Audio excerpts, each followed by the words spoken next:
Hello, I'm Karen Cagle, and I'm going to present my paper on adaptive behavioral strategies for autism spectrum disorder.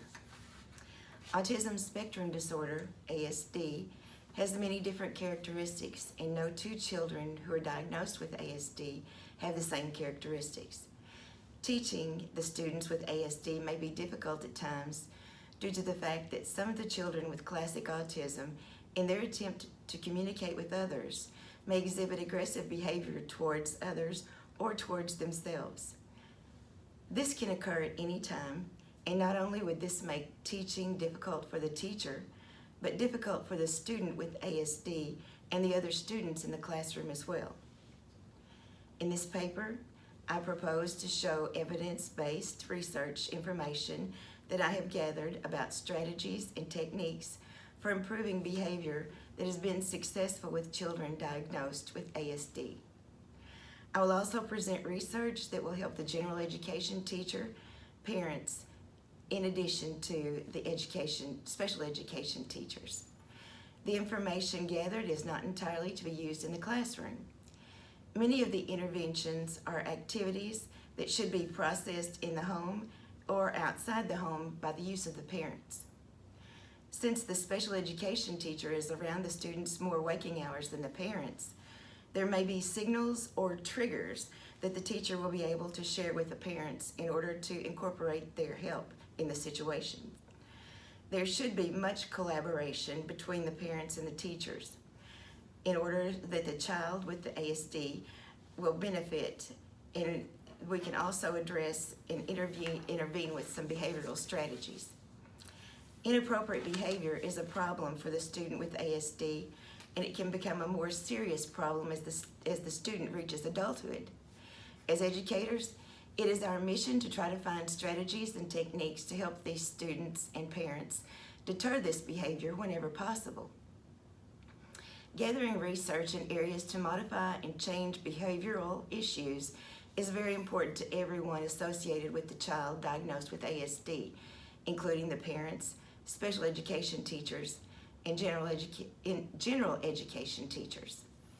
When a child with ASD has an incident of inappropriate behavior in a classroom, it affects not only the teaching atmosphere, but it also upsets the other students in the classroom as well as that child with ASD himself. This situation is not productive for any of the students and often leads to long periods of adjustment for those involved. Teachers should take special notice of the triggers of inappropriate behavior and avoid them as much as possible. Parents should also be involved in this process because not all inappropriate behavior happens at school. The parents and teachers should collaborate and share information and strategies that need to be shared for the best interest of the child. By initiating some of the strategies gathered in this study, students with ASD will be allowed more instances of learning, communicating, and growing to be better adults. People in all facets of the student's life will benefit from these strategies and their outcomes. If they choose to initiate the ideas of behavioral improvement with the student, this is for sure happening.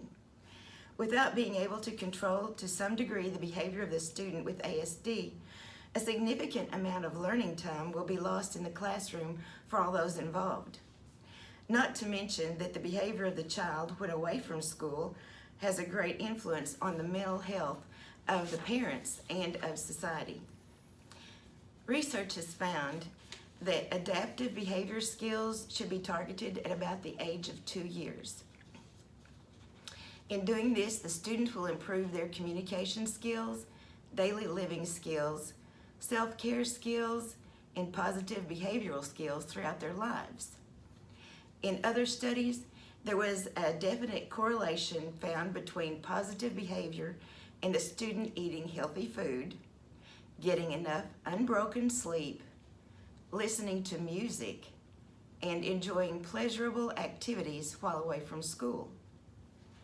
Parents play such a major part in the lives of these children, so having the parents in good mental health has shown to be an appropriate behavior in the child with ASD. Activities outside the home, such as equine assisted activities and special schools, have been proven to promote acceptable behavior in these children, although this is not always accessible for all parents due to the location of these facilities. The question of punishment was researched and was found that there were no negative responses after children with ASD were punished for their unacceptable behavior by either token loss, corrective feedback, or loss of an item or privilege. No physical punishment was given. Another study found that by mainstreaming, the children diagnosed with ASD and their behavior improved because they tended to mimic the other students in the general education classroom, and they did not want to be singled out as being different. Positive behavior is mandatory to be taught to all children, but especially to children who have been diagnosed with ASD, and this should begin at a very young age. These children who have ASD are often unable to control their behavior. Therefore, we as educators and parents must use the strategies and interventions discussed earlier in this paper to help the children produce appropriate behavior. The parents, general education teachers, and special education teachers must collaborate in order to have successful interventions in the lives of the students with ASD. As not all of the strategies and interventions will be available for the educator to monitor, the parents must take the initiative to help in this process and do whatever is possible to help their child succeed. This may mean that the parents will have to spend more time with their child, or that they will have to make sacrifices in order to supply interventions away from the home. With the rise of appropriate behavior in these students, so will be the rise of communication and learning in these students who have been diagnosed with ASD. After gathering the researched information about the behavioral strategies and techniques to be used with these students diagnosed with ASD, it is evident that all behavior interventions cannot take place in that special education classroom. Many of the interventions discussed have home-based techniques and strategies that could very well be appropriate in the classroom, but they could also accelerate the appropriate behavior in the classroom. The health of the student with ASD plays a very important role in his behavior. It has been proven that students must have had appropriate amounts of unbroken sleep. They must have had sufficient amounts of healthy food to eat, and they must have had pleasurable experiences away from school.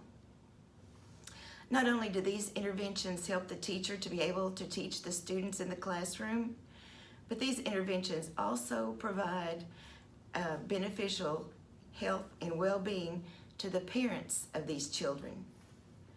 In order for educators of the children with ASD to teach and promote appropriate behavior in the classroom, interventions must be in place in the home as well as in the classroom.